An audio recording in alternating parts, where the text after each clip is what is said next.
황정은 에세이 20페이지. 2월엔 파주에 눈이 내렸다. 쌓일 만큼 내려서 동공이 모자를 쓰고 베란다로 나가 눈사람을 만들었다. 배구공만한 크기로 눈덩어리를 만든 뒤 그보다 작은 크기로 눈을 뭉쳐 그 위에 얹었다. 스카프 삼아 손수건을 목에 둘러주고 눈 삼을 만한 것을 찾으러 돌아다니더니 블루베리를 눈 자리에 박아두었다. 날이 풀리고 눈이 녹기 시작하자마자 눈사람의 눈을 베란다 바닥으로 굴러 떨어졌다. 왠지 손댈 수 없어 내버려 두었는데 당일 흔적 없이 사라졌다. 까치가 먹어치웠다고 나는 믿고 있다. 오후 2시 15분에서 45분 사이에 베란다에 늘 들렀다 가는 까치가 있다. 매일 자기 영역을 둘러보도 난간에 앉았다가 떠나는 그 까치를 다른 까치들 속에서도 구별할 수 있을 거라고 멋대로 생각하며 나는 그가 베란다에서 잠시 쉬어가거나 주변을 관찰하는 걸 몰래 훔쳐본다. 까치는 난간을 떠날 때 아래쪽을 향해 곧장 몸을 던진다. 가붓하게 휙 미련도 두려움도 없어 보인다고 나는 매번 생각한다. 사람은 그렇게 될 수 없어. 날개가 없어서라기보다는 그 몸이 맥락으로 다른 뭔가 연결되어 있으니까. 이 와중에 4월입니다. 4월 15일에 21대 국회의원 선거가 있는 날이었다. 일찍 투표를 하고 집으로 돌아와 개표 상황을 방송으로 지켜보다가 4시쯤 자라고 누웠다. 오늘이 오늘이라서 가슴 아픈 사람들을 생각했다. 새벽까지 선거 결과를 지켜보고 잠자리에 들어서도 오늘이 오늘이라는 이유로 마음 아파 잠을 설친 사람들이 있을 것이다. 그렇지 않습니까? 사람들은 미래가 지금과 다를 거라고 말한다. 나는 미래를 잘 모르겠다. 1년 전, 6개월 전에 내가 상상하지도 못한 미래를 현재를 겪고 있다는 점을 생각하면 더 그렇다. 최근 10년 동안에 늘 그랬다는 점을 생각해도 그렇고 정말이지 나는 미래를 잘 모르겠다. 몰라서 자꾸 생각한다. 소설을 쓸 때에도 자주 생각하고 상상하지만 지금 이 글을 통해 할 수 있는 이야기는 과거에 그랬고 지금은 이렇다 라도 정도. 서두에 말했다시피 내 책상 앞에 앉으면 경의중앙선이 보인다. 미래를 생각하고 사람을 생각하는 일에 지쳐 다 그만두고 싶을 무렵인 5시 20분 지평행 첫 차가 지나간다. 5시 28분엔 서울역행 두 번째 열차가 지나간다. 그 열차를 타고 새벽부터 어딘가를 가르는 사람들, 태우려고 기관사며 역무원이 내가 얼굴을 모르는 누군가가 더 이른 새벽에 일을 시작했을 것이다. 달도 아직 지지 않은 새벽에 경인중앙선을 타고 내려오는 열차를 생각하는 일은 어쩐지 우주를 생각하는 일과 닮았다. 하지만 그거 우주의 일이라기보다는 사람의 일이다. 사람이 애쓴다. 저 바깥에 애쓰는 사람이 있다. 그가 지금 지나간다. 5시 20분 열차가 제 시간에 선로를 달려 여기에 당도할 수 있게 하는 사람들, 각자의 자리에서 그런 일을 해온 사람들, 오늘 4월 25일이고 해는 아직 뜨지 않았고 밖은 어둡다. 책상 앞에 앉아 두 번째 열차를 기다리고 있다. 검은 새벽. 다음 역을 향해 가는 열차의 조그맣고 밝은 창들에 바란다. 건강하시기를 부디. 2020년 4월. 1년. 파주로 이사한 지도 1년 되었다. 코로나 상황을 1년째 겪고 있다는 이야기이자 1년째 외출을 거의 하지 않고 있다는 이야기이기도 하다. 9월에 책을 낸 이후 인터뷰를 때문에 사람을 서너 번 만났는데 지난 1년간 뭘 하며 지냈냐는 질문을 매번 받았다. 2020년에 저는 창밖을 보며 지냈습니다.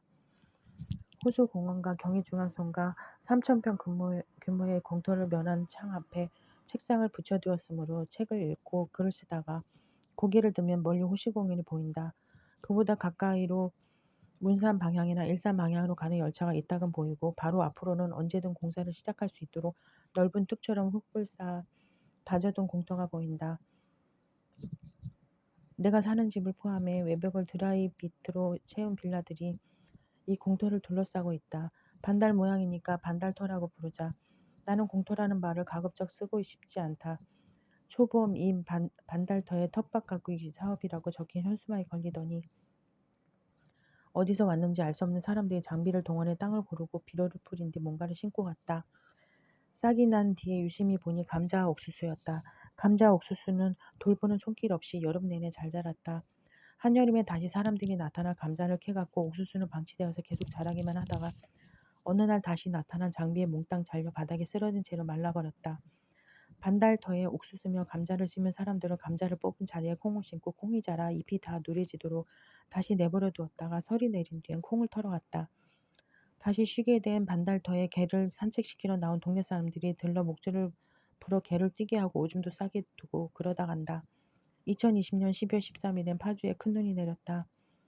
오전에 눈을 뜨자마자 그걸 알았다. 눈이 내릴 때 들리는 소리가 있다. 눈송이들이 소리를 먹어치우며 내리는 소리. 소리라기보다는 기척에 가까운데 가을과 겨울 사이 이 지역에 짙게 끼곤 하는 안개의 기척과 닮았지만 그것과는 다른 밀도로 눈 기척은 조금 소란하다. 일요일이니 늦잠을 자겠다는 동거인을 깨워 창 앞에 서서 눈 구경을 했다. 밤새 내렸는지 많이 쌓여 있었다. 눈이 그치기도 전에 한 가족이 개를 데리고 나와 반달대에 쌓인 눈을 굴려 눈사람을 만들었다. 개가 무척 즐거워했고 어른과 어린이가 합심해 눈덩이를 굴린 자리엔 구불구불한 자취로 흙이 드러났다. 눈덩이에도 흙이 섞여 완성된 눈사람은 얼룩덜룩했는데 동거에는 그걸 보며 그렇지. 우리가 어릴 적에 만든 눈사람은 저렇게 꼬질꼬질했지 하며 좋아했다. 반달터에 쌓인 눈은 조금씩 녹았다. 반달터에 선 눈사람은 꽁꽁 언 코어 덕분인지 반달터에 눈이 모조리 사라진 뒤에도 남아있었는데 겉부터 눈이 녹으며 점점 홀쭉해졌고 마지막에 눈사람이라기보다는 흙경당 같은 모습으로 위태롭게 서 있다가 어느 날 무너졌다. 반달터를 둘러싼 집에 사는데 이웃들도 그 눈사람의 생물 과정을 지켜보았을 거라고 나는 생각하기로 했다. 내 이웃들이 반달터에 두고 있는 관심을 나는 아니까. 반달터에 전에 없던 뭔가가 생기며 이웃들이 차례로 나타나 그게 뭔지를 보고 가고 나는 그걸 보고 가는 그들을 본다. 1년째 그것을 해왔다. 동거인은 작년에 이어 올해에도 베란다에 눈을 뭉쳐 작은 눈사람을 만들어 두었다. 눈이 내릴 때마다 눈사람을 만들고 사진을 찍어두니 그의 눈이 몇 번 내렸는지를 셀 수 있다며 동거인은 다시 좋아했다. 2020년에 눈사람은 마스크를 쓰고 있다. 내 이웃들이 반달터에 두고 있는 관심을 나는 안다. 고 썼지만 실은 아니까라고 쓰는데 하루를 망설였다. 안다고 쓰거나 말해야 할 때 나는 매우 축소된다. 내가 그것을 안다고 말하는 순간 나는 내가 그걸 모른다는 것을 안다. 알아버린 것을 모르는 척 안다고 말해야 할 때 나는 순진한 척을 하며 무언가를 단념하고 있고 그래서 안다고 말하는 것이 내게는 늘 얼마간 책임을 지는 일로 느껴진다. 그래도 나는 목표가 항구 도시라는 것을 알고 그 도시 어디쯤에 서울 본식이 있다는 것을 안다. 운정 호수공원의 가로등들이 새벽 1시쯤 꺼졌다가 5시쯤 켜지는 것을 나는 알아. 2018년 2월 6일 테슬라의 일론 머스크가 최고 경영자로 재직하는 스페이스 X는 고중량 발사체 펠컨 헤비를 화성 궤도를 향해 쏘아 올렸다. 우주를 떠다닐 우주체의 머리엔 일론 머스크가 자기 아이들을 태워 다니곤 했다는 그의 중고차 텔사 로드스터가 실렸고 인간의 우주복을 갖춰 입은 더미인 스타맨은 운전자인 것처럼 운전석에 실렸다. 다소간 과시적인 위트를 첨가한 이 발사 과정에서 일론 머스크로 비롯해 사람들의 관심을 크게 끈 것은 보조 추진체 1기와 2기가 펠컨 헤비의 도약을 돕고 지표를 귀환하는 과정이었다. 온전한 중심을 잡기도 어려워 보이는 이 길쭉한 추진체, 로켓은 똑바로 선 채 지면을 향해 내려오다가 마지막 연료를 태우며 거의 동시에 목적지에 안착했다. 그러니까 이 과정에서 내가 아는 일은 나로선 엄두도 내지 못할 정교한 계산과 측량들이 그 과정에 있었다는 것이다. 이 장면을 뒤늦게 영상으로 보며 나는 얼떨떨했다. 펠컨 헤비는 2050년까지 인류를 화성으로 이주시켜야겠다는 일론 머스크의 장담을 실현하라는 목표로 스페이스 X에서 개발 중인 유인 우주선 스타쉽이 시험체이다. 인류의 화성 이주를 나는 부정적으로 생각하고 있지만 실현 가능성을 의심하는 것은 아니고 인간이 굳이 거기까지 가서 또 하고 걱정부터 하는 입장이지만 이 가늘고 섬세해 보이는 추진체들이 발사체에서 분리되어 하강하다가 케이프 커네거럴 공군기지 착륙장에 각각 무탈하게 내려앉는 광경에 완전히 매혹되었다. 예외가 물론 있기는 하지만 무언가가 혹은 누군가가 돌아오는 이야기에 나는 늘 매혹된다. 성공하지 못하는 귀환이 있다는 것을 알기 때문일 것이다.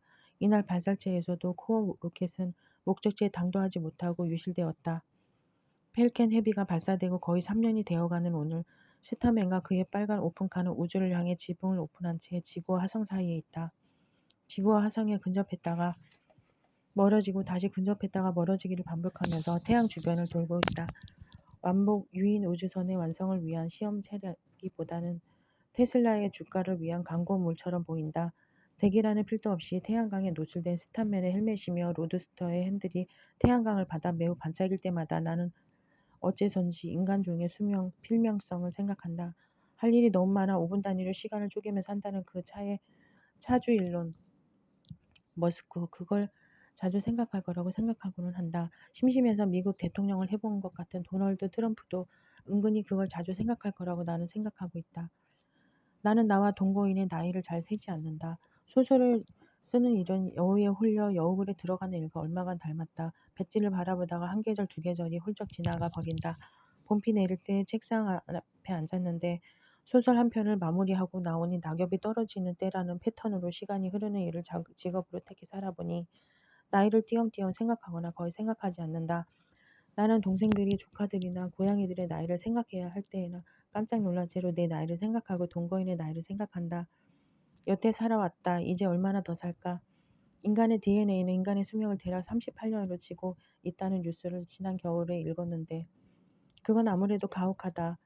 지금 한국 사회는 평균 수명이 70대를 넘어 100세에 가까워지고 있다고 하고 생활에 필요한 돈을 벌기 위한 노동을 지속하기가 어려울 정도의 노화를 피할 수 없는 각 개인이 100년은 살아야 한다는 것도 가혹하지만 38년은 아무래도 가혹하게 짧다.